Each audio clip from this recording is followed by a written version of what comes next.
हमारे पास इस प्रॉब्लम में दिया हुआ है एन इलेक्ट्रिक फील्ड, तो हमारे पास इलेक्ट्रिक फील्ड दी हुई है, एक्सप्रेशन दिया हुआ उसका, क्या दिया हुआ है, ये दिया हुआ है A H I T direction में, सही है। Exist in the space where A की जो वैल्यू है हमारे पास वो दिया हुआ है, कितना है 10 वोल्ट पर metre square. Take the potential at 10,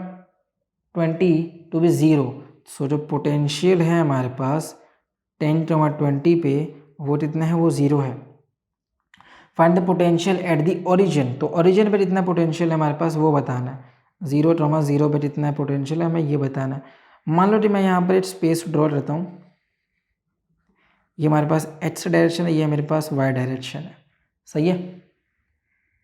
तो जो ओरिजिन है, मान लो कि ओरिजिन ये वाला पॉइंट है ए, तो हमसे यही पूछने की V A T he value पूछी जा रही है, और ये मेरे पास है पॉइंट बी, मान लो कि ये पॉइंट मेरे पास है 10, 20, ठीक है, बात समझ में आ रही। तो ये वाला पोटेंशियल एट बी कितना है हमारे पास, ये तो ज़ीरो है, हमसे ए के लिए वैल्यू पूछी है। और ध्यान से अगर हम देखें तो हमारे पास जो इलेक्ट्रिक फील्ड है वो इस बार वेरिएबल है, इलेक्ट्रिक फील्ड की वैल्यू वेरिएबल इलेक्ट्रिक फील्ड है, ये एक्स पे डिपेंड हो रही है, सही है। तो हमारे पास जो फॉर्मूला होता है D V is equal to negative of E into D S,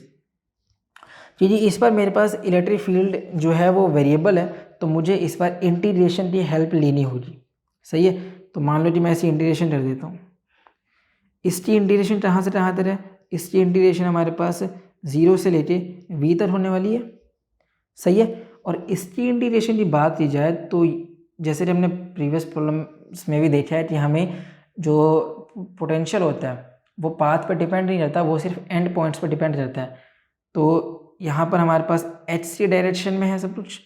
तो यहाँ पर मेरे पास 10 से 0 की तरफ जा रहे हैं, 10 से 0 की तरफ, सो 10 से 0 की तरफ,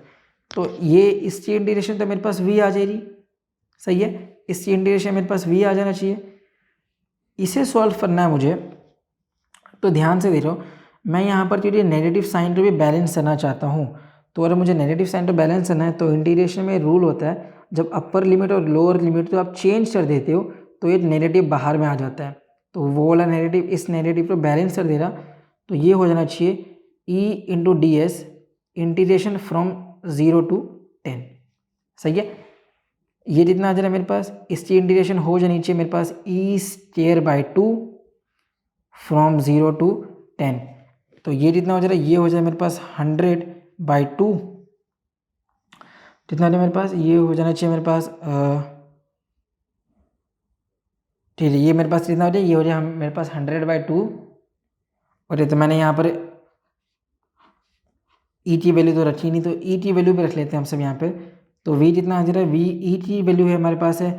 ए एच, और क्योंकि हमारे पास आई भी है तो इस बार मैं इसे सिर्फ और सिर्फ ए एच में कन्वर्ट कर देता हूँ, और ई आ जाए मेरे पास फ्रॉम 0 to 10, तो ए तो हमारे पास एक कॉन्स्टेंट वैल्यू है उसे बाहर कर लेते हैं, और जो इस बार डी एस था क्योंकि डिस्टेंस है और मैंने एच की तरफ से डिस्टेंस लिया हुआ है, तो डी एस तो डी एच से ले सकते हैं, ए की वैल्यू बाहर, integration of 0, integration from 0 to 10 H से डी एच, ये जितना आ जा रहा ए है 10, इसकी इंटीग्रेशन होती है हमारे पास एच स्क्वायर बाई 2 0 to 10, सही है। तो इसे सॉल्व करते हैं, तो ये हो जा रहा है 10, ये हो जाना चाहिए मेरे पास